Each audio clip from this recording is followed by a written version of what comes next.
कार्तिक मास के अधिपति भगवान विष्णु को सादर प्रणाम करते हुए मैं उनकी आराधना करती हूँ।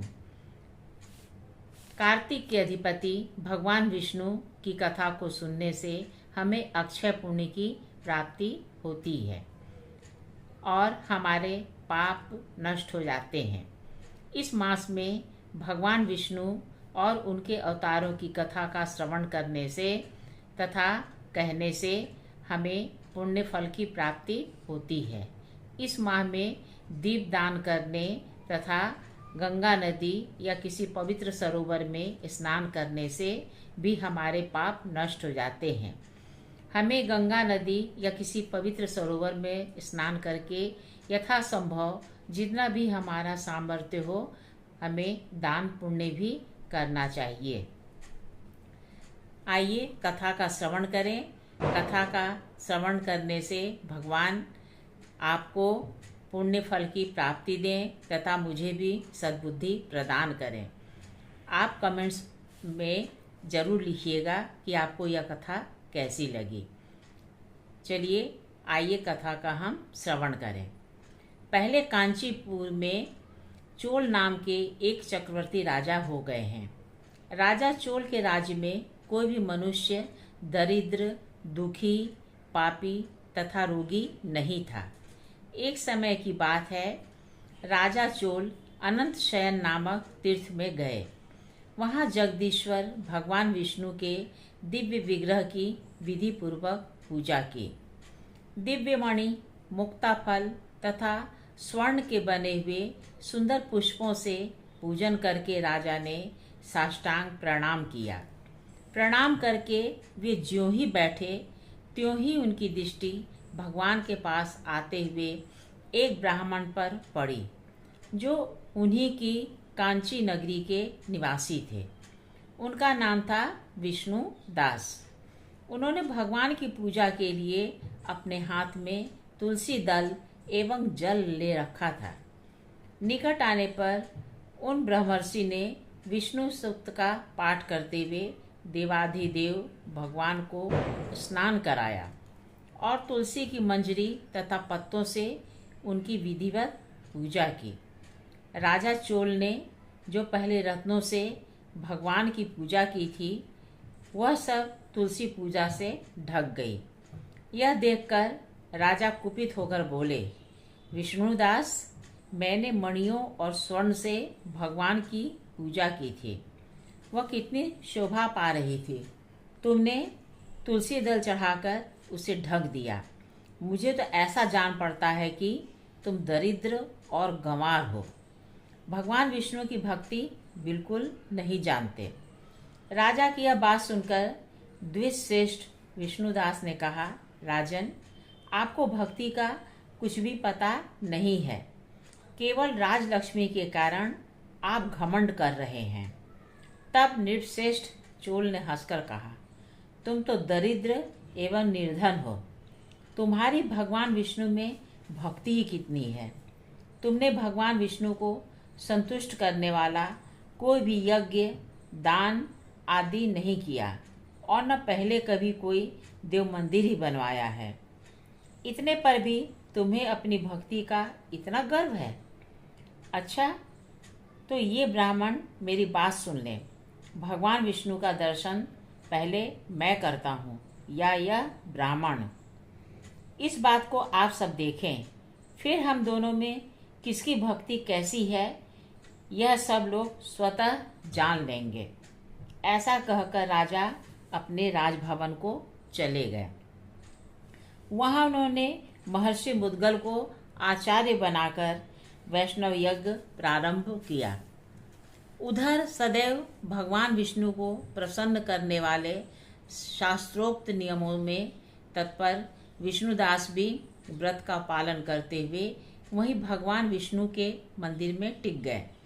उन्होंने माघ और कार्तिक के उत्तम व्रत का अनुष्ठान, तुलसी वन की रक्षा, एकादशी व्रत, द्वादशाक्षर मंत्र का जप, नृत्य, गीत आदि मंगलमय आयोजनों के साथ प्रतिदिन षोडशोपचार से भगवान विष्णु की पूजा आदि नियमों का आचरण किया। वे प्रतिदिन चलते फिरते, सोते जागते सब समय भगवान विष्णु को ही स्थित देखते थे। इस प्रकार राजा चोल एवं विष्णुदास दोनों ही भगवान लक्ष्मीपति की आराधना में संलग्न थे। दोनों ही अपने अपने व्रत में स्थित थे और दोनों की ही संपूर्ण इंद्रियां तथा समस्त कर्म भगवान विष्णु को समर्पित हो चुके थे।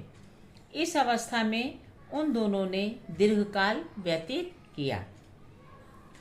एक दिन की बात है कि विष्णुदास ने पूजा पाठ आदि नित्य कर्म करने के पश्चात भोजन तैयार किया, किंतु कोई व्यक्ति चुपके से आकर उसे चुराकर ले गया। विष्णुदास ने देखा भोजन नहीं है, परंतु उन्होंने दोबारा भोजन नहीं बनाया, क्योंकि ऐसा करने पर सायंकाल की पूजा के लिए उन्हें अवकाश नहीं मिलता और प्रतिदिन के नियम का भंग हो जाने का भय था। दूसरे दिन पुनः उसी समय पर भोजन बनाकर वे ज्यों ही भगवान विष्णु को भोग अर्पण करने के लिए गए, त्यों ही किसी ने आकर फिर सारा भोजन हड़प लिया। इस प्रकार 7 दिनों तक कोई न कोई आकर उनके भोजन को चुराकर ले जाता। इसे विष्णुदास को बड़ा ही विस्मय हुआ। वे इस प्रकार मन ही मन विचारने लगे, भला कौन प्रतिदिन आकर मेरा भोजन चुरा ले जाता है? यदि दोबारा रसोई बनाकर भोजन करता हूँ तो सायंकाल की पूजा छूट जाती है। यदि रसोई बनाकर तुरंत ही भोजन कर लेना उचित हो तो भी मुझसे यह न होगा, क्योंकि भगवान विष्णु को सब कुछ अर्पण किए बिना कोई भी वैष्णव भोजन नहीं करता। आज उपवास करते मुझे 7 दिन हो गए। इस प्रकार मैं व्रत में कब तक स्थिर रह सकता हूँ? ऐसा निश्चय करके भोजन बनाने के पश्चात वे कहीं छिपकर खड़े हो गए। इतने में उन्हें एक चांडाल दिखाई दिया, जो रसोई का अन्न चुराकर ले जाने के लिए तैयार खड़ा था। भूख के मारे उसका सारा शरीर दुर्बल हो गया था। मुख पर दीनता छा रही थी। शरीर में अस्थि और चर्म के सिवा और कुछ भी शेष नहीं बचा था। उसे देखकर श्रेष्ठ ब्राह्मण विष्णुदास का हृदय करुणा से भर आया। उन्होंने भोजन चुराने वाले चंडाल की ओर देखकर कहा, भैया जरा ठहरो। अरे ठहर जाओ, क्यों रूखा सूखा खाते हो? यह घी तो ले लो। यूँ कहते हुए विप्रवर विष्णुदास को आते देख वह चंडाल भय के मारे बड़े वेग से भागा और कुछ ही दूर पर मूर्छित होकर गिर पड़ा। चांडाल को भयभीत एवं मूर्छित देखकर विष्णुदास बड़े वेग से उसके पास आए और दयावश अपने वस्त्र के छोर से उसे हवा करने लगे। तदनंतर जब वह उठकर खड़ा हुआ तब विष्णुदास ने देखा वहाँ चांडाल नहीं है, साक्षात भगवान नारायण ही शंख चक्र और गदा धारण किए सामने उपस्थित हैं। विष्णुदास अपने प्रभु को उपस्थित देखकर सात्विक भावों के वशीभूत हो गए। वे स्तुति और नमस्कार करने में भी समर्थ न हो सके। तब भगवान विष्णु ने सात्विक व्रत का पालन करने वाले अपने भक्त विष्णुदास को अपने छाती से लगा लिया और उन्हें अपने ही जैसा रूप देखकर बैकुंठ धाम को ले चले। उस समय यज्ञ में दीक्षित हुए राजा चोल ने देखा विष्णुदास एक श्रेष्ठ विमान पर बैठकर भगवान विष्णु के समीप जा रहे हैं। विष्णुदास को वैकुंठ धाम में जाते देख राजा ने शीघ्र ही अपने गुरु महर्षि मुद्गल को बुलाया और इस प्रकार कहा, जिसके पास स्पर्धा करके मैंने इस यज्ञ दान आदि कर्म का अनुष्ठान किया है, वह ब्राह्मण आज भगवान विष्णु का रूप धारण करके मुझसे पहले वैकुंठ धाम को जा रहा है। मैंने इस वैष्णव धर्म में भली भांति दीक्षित होकर अग्नि में हवन किया और दान आदि के लिए ब्राह्मणों का मनोरथ पूर्ण किया, तथापि अभी तक भगवान विष्णु मुझ पर प्रसन्न नहीं हुए और विष्णुदास को केवल भक्ति के कारण श्री हरि ने प्रत्यक्ष दर्शन दिया है। अतः जान पड़ता है कि भगवान विष्णु केवल दान एवं यज्ञों से ही प्रसन्न नहीं होते। उन प्रभु का दर्शन कराने में भक्ति ही प्रधान कारण है।